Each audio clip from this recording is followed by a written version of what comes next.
Hello friends, मैं निशान चौधरी आप सभी का अपने और आप सभी के प्यारे चैनल द साइंस कॉमरेड में आप सभी का स्वागत करता हूं।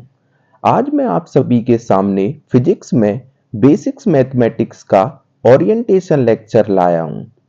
आज मैं बेसिक्स मैथमेटिक्स के थ्रू आपको एक कॉन्सेप्ट बिल्ड करूंगा कि कैसे आप फिजिक्स की जो क्लास 11th और क्लास 12th की फिजिक्स है, जो नीट और आईआईटी लेवल तक के क्वेश्चंस है, उनमें किस प्रकार से मैथमेटिक्स का यूज हुआ है और होगा, उन सब को हम डील करेंगे। तो बेसिक्स मैथमेटिक्स को मैं 2 या 3 वीडियो में रैप अप करूंगा। बेसिक्स मैथमेटिक्स में मैं आपको देने क्या वाला हूं, तो सबसे पहले मैं आपसे बात करूंगा बेसिक्स मैथमेटिक्स के अंदर। तो सबसे पहले हम बात करेंगे बेसिक्स मैथमेटिक्स के अंदर ट्रिग्नोमेट्रिक रेशियो। मैथमेटिक्स के अंदर सबसे पहले हम पढ़ेंगे ट्रिग्नोमेट्रिक रेशियोज। किस चीज की बात करेंगे? Trigonometric ratio.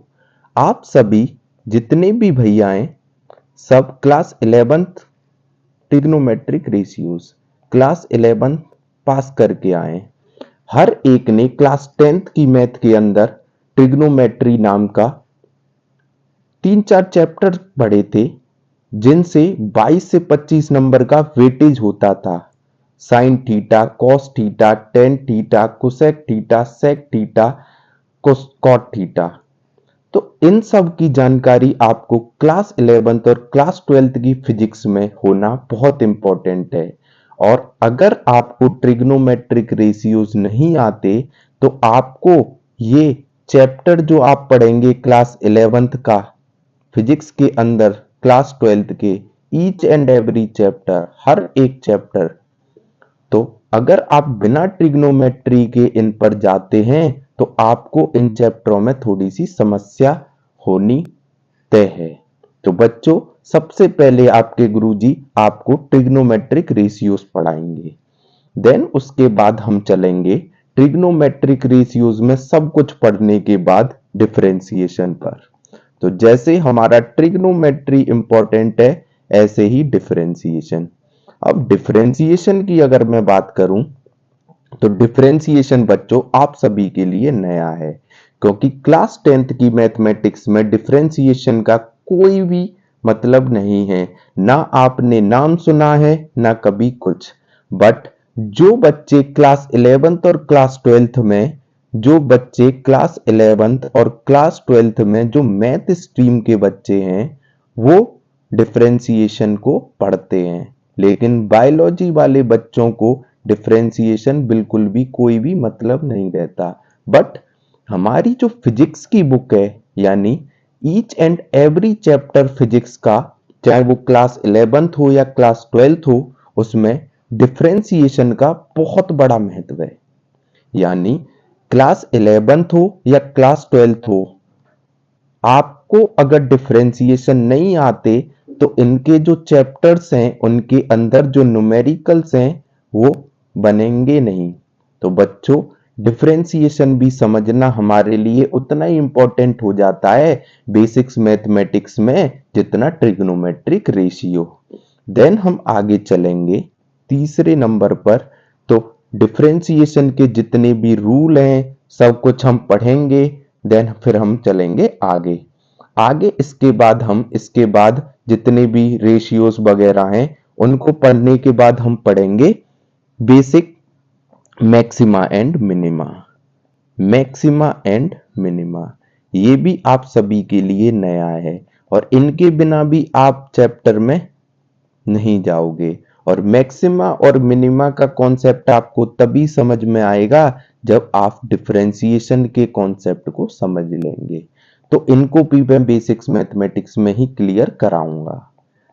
चौथे नंबर पर मैं आपको बेसिक्स मैथमेटिक्स में पढ़ाऊंगा बच्चों इंटीग्रेशन। जैसा कि अगर मैं बात आपको बता दूं, जो इंटीग्रेशन है, इंटीग्रेशन को एक तरीके से रेसिप्रोकल या इनवर्स ऑफ डिफरेंशिएशन कहा जाता है। यानी जो डिफरेंशिएशन आप पढ़ेंगे, उसको जो फिजिसिस्ट है या मैथमेटिशियन है, वो कहते हैं कि इंटीग्रेशन उसका इनवर्स है।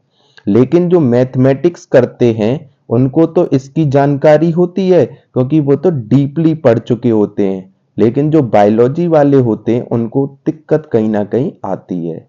तो मैं इंटीग्रेशन को भी आपको बिल्कुल बेसिक लेवल से पढ़ाऊंगा ताकि जो बायोलॉजी वाले बच्चे हैं उनको भी निरंतरता से अच्छी तरीके से समझ आ सके। तो इंटीग्रेशन को भी मैं बेसिक रूल से एडवांस रूल तक लेके चलूंगा। जो बेसिक रूल है उससे लेके एडवांस रूल तक चलूंगा। तो बच्चों आप बिल्कुल भी ना घबराएं। चौथा, हम इंटीग्रेशन को डिटेल में पढ़ेंगे और आप जो भी क्लास 11th और क्लास 12th में ईच एंड एवरी चैप्टर जो भी फिजिक्स का है उन सब में इसको अप्लाई कर सकें। देन उसके बाद हम बात करेंगे बच्चों पांचवा। देन उसके बाद हम बच्चों बात करेंगे पांचवें नंबर पर। तो पांचवें नंबर पर हम पढ़ेंगे बच्चों ग्राफ्स।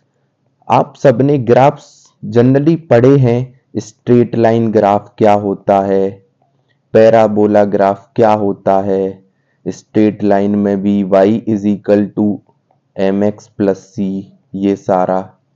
दूसरे नंबर पर बात करेंगे पैराबोला की। पैराबोला तो बच्चों यहां पर जितने भी ग्राफ, पैराबोलिक ग्राफ, जितने भी ग्राफ जो क्लास 11th और क्लास 12th की फिजिक्स में इंपॉर्टेंट हैं उनको हम अच्छे से पढ़ेंगे। क्लास 11th हो या क्लास 12th हो, जितने भी ग्राफ होंगे सबको हम डिटेल में पढ़ेंगे। तो बच्चों ये मेरा ओरिएंटेशन लेक्चर था कि हम स्टार्टिंग कहां से करेंगे। तो बच्चों जो भी बच्चे क्लास 11th में हों या उसकी स्टार्टिंग कर रहे हैं, क्लास 12th के बच्चे हैं जिनका जो बेसिक्स मैथमेटिक्स है वो कमजोर रह गया है, जो बच्चे नीट की तैयारी कर रहे हैं 2026 के लिए, या फिर जो बच्चे आईआईटी की तैयारी कर रहे हैं 2026 के लिए, वो सभी जुड़ सकते हैं मेरे चैनल द साइंस कॉमरेड से। मैं पूरी फिजिक्स को आपको कंप्लीट कराऊंगा। आज मेरा ओरिएंटेशन लेक्चर था बेसिक्स मैथमेटिक्स पर। तो मैं आपको कल यानी 20 मई से स्टार्ट करूंगा सबसे पहले ट्रिग्नोमेट्रिक रेशियोज से। तो धन्यवाद बच्चों। अगर मेरा वीडियो अच्छा लगा हो, लाइक शेयर एंड सब्सक्राइब।